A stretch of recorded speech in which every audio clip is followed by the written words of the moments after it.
জনগণের প্রধান কৃতিত্ব, বাংলাদেশের তরুণদের প্রধান কৃতিত্ব, বাংলাদেশের সমস্ত এই জনগণ এবং তরুণদের সাথে যুক্ত রাজনৈতিক, সামাজিক, সাংস্কৃতিক শক্তি পরতে পরতে যারা অবদান রেখেছে।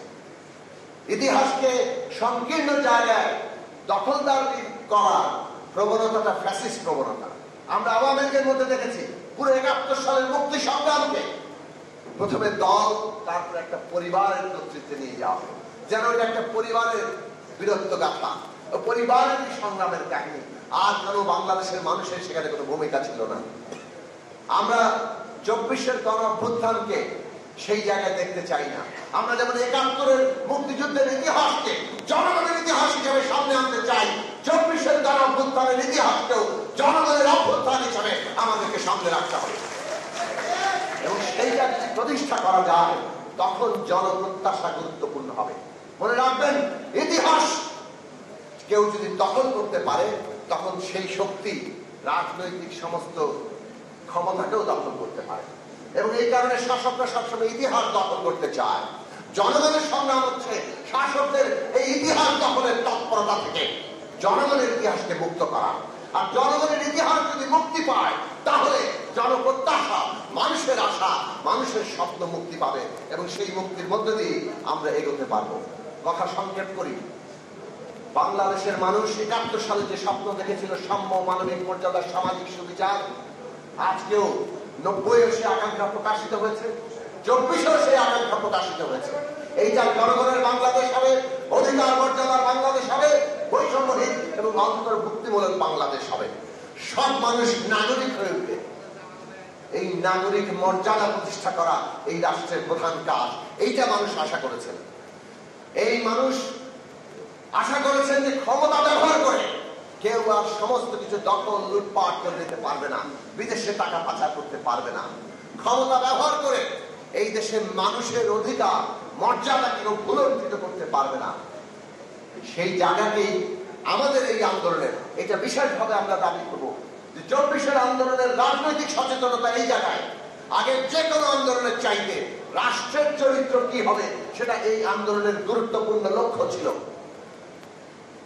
রাষ্ট্র গণতান্ত্রিক করতে হলে ক্ষমতার ভারসাম্য এবং জবাবদিহি রাখবে, সেটা এই আন্দোলনের মধ্যে লক্ষ্য হিসেবে সামনে এসেছিল এবং সেই লক্ষ্যই 24-এর গণঅভ্যুত্থানে আরো প্রসারিত হয়েছে। আজকে আমাদের কাজ হচ্ছে আবশ্যিক সংস্কার, আবশ্যিক ক্ষমতার ভারসাম্যের জন্য যা কিছু প্রয়োজন সেইটুকু আমরা যাতে ঐকমত্য প্রতিষ্ঠা করতে পারি।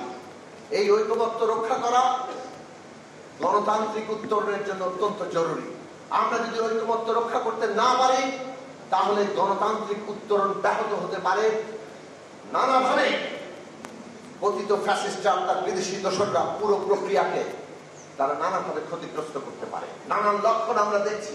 মিটফোর্ডে যেভাবে একটা হত্যা করা হয়েছে এবং যেভাবে তার ভিডিও ফুটেজ, ন্যারেটিভ হাজির হয়েছে, পরিষ্কারভাবে ষড়যন্ত্র চলছে।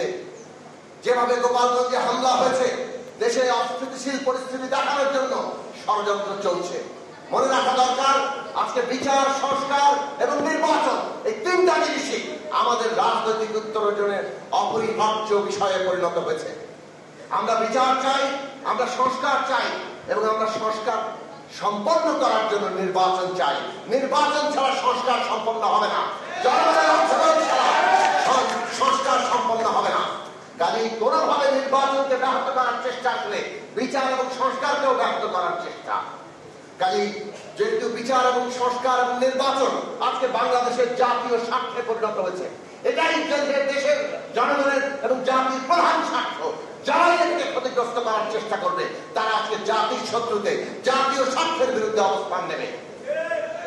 এই সরকারকে আমরা পরিষ্কার করে বলতে চাই, মানুষের আকাঙ্ক্ষা কি সেটা আমরা চেষ্টা করছি ঐকমত্যে পৌঁছা। যতটুকু ঐকমত্য হবে সেটা সবাই বাস্তবায়ন করার জন্য অঙ্গীকার করবেন। আর আরো প্রসারিত আকাঙ্ক্ষা নিয়ে জনগণ সিদ্ধান্ত নেবেন এবং সেটা নির্বাচনের মধ্য দিয়ে হবে। যারা জনম্যান্ডেট পাবে তারা সেটা বাস্তবায়ন করবেন। এই রাজনৈতিক প্রক্রিয়া সম্পন্ন করা আপনাদের দায়িত্ব। এর বাইরে অন্য কোনো কিছু করলে জনগণ আজকে আবার রুখে দাঁড়াবে। এই দেশ বাঁচাতে, জনগণ বাঁচাতে। অভ্যুত্থানের প্রত্যাশা সেটাও যাতে কোন শত্রুরা আমাদের এই অভ্যুত্থানের যে লক্ষ্য রাজনৈতিক রাষ্ট্রের গণতান্ত্রিক পুনর্গঠন, নতুন গণতান্ত্রিক রাজনৈতিক বন্দোবস্ত সেই জায়গা থেকে এক চুল আমাদের সরাতে না পারে